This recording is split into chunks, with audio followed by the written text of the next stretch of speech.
बदनापूर तालुक्यातील नाणेगाव येथील एका शेतकऱ्यावर महावितरणच्या अतिक्रमणामुळे उपासमारीची वेळ आली आहे। या शेतकऱ्याच्या शेत रस्त्यावरच महावितरणने तार फेसिंग करून आपले कार्यालय आणि ट्रान्सफॉर्मर थाटल्याने या शेतकऱ्याचा शेतरस्ता बंद झाला आहे। या शेतरस्त्यासाठी गेल्या 13 वर्षापासून हा शेतकरी प्रशासनाच्या दारात खेटा मारत असून अद्यापही प्रशासन कागदी घोडे नाचवण्यात व्यस्त आहे। बदनापूर तालुक्यातील नाणेगाव येथील शेतकरी लक्ष्मीकांत केशवराव नाईक यांची गट नंबर 190 मध्ये शेती आहे। त्यांची शेती वडिलोपार्जित असून त्या ठिकाणी जाण्यासाठी रस्ता होता, मात्र महावितरणच्या कार्यालयाने त्यांच्या शेत रस्त्यावर अतिक्रमण करून तिथे कार्यालय आणि ट्रान्सफॉर्मर थाटलाय। एवढंच नव्हे तर परिसरात तार फेसिंग करून रस्ता बंद केलाय। त्यामुळे गेल्या 13 वर्षापासून शेतकरी लक्ष्मीकांत नाईक हे शासन दरबारी खेटे मारून रस्त्याची मागणी करतायत, मात्र प्रशासन कागदी घोडे नाचवण्यात व्यस्त असून त्यांना अद्यापही रस्ता मिळालेला नाही। 24 जानेवारी 2024 रोजी तहसीलदार बदनापूर यांनी महावितरणचं कार्यालय हे रस्त्यावरील अतिक्रमण असल्याचे जाहीर करत अतिक्रमण काढण्यासंदर्भात मंडळ अधिकारी आणि तलाठी यांना नोटीसही बजावली आहे। मात्र त्यानंतर मंडळ अधिकारी, तलाठी, पोलीस पाटील आणि गावातील प्रतिष्ठित नागरिकांनी फक्त पंचनामा करून सोपस्कार केले।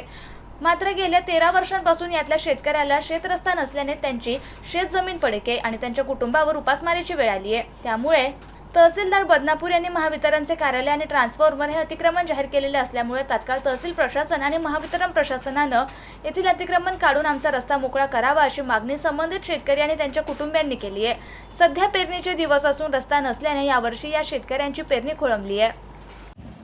तुमचा शेत रस्त्याचा प्रॉब्लेम आहे, नेमकी समस्या काय आहे आणि काय मागणी आहे?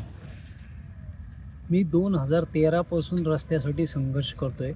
माननीय तहसीलदार साहेबांना अर्ज फाटे केले, तर आता 2025 रोजी मला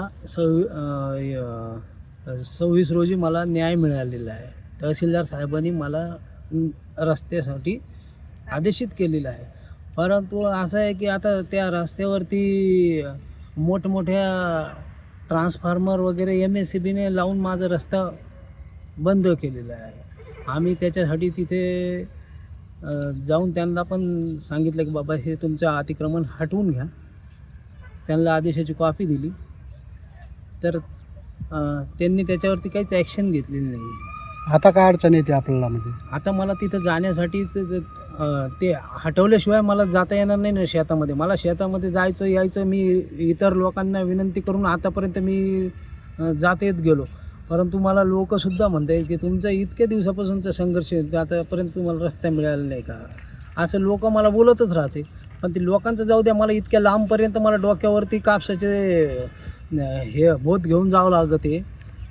मग आता आम्ही जायचं यायचं कसं?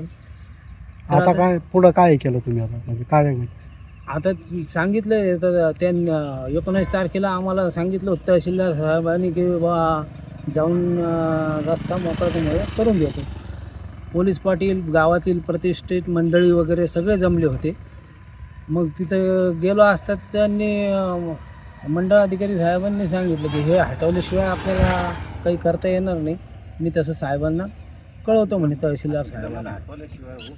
तर ट्रान्सफॉर्मर हटवल्याशिवाय रस्ताच मला जाता येता येणार नाही। आता एवढं अतिक्रमण MSCBने जर काढून घेतलं तर माझा जाण्याचा मार्ग मोकळा होईल। काय नाव तुमचं? माझं नाव लक्ष्मीकांत नाईक आहे, मोजे नाणेगाव येथे माझी शेती आहे। आता तुमचं नाव सांगा आणि काय प्रॉब्लेम आहे आपला?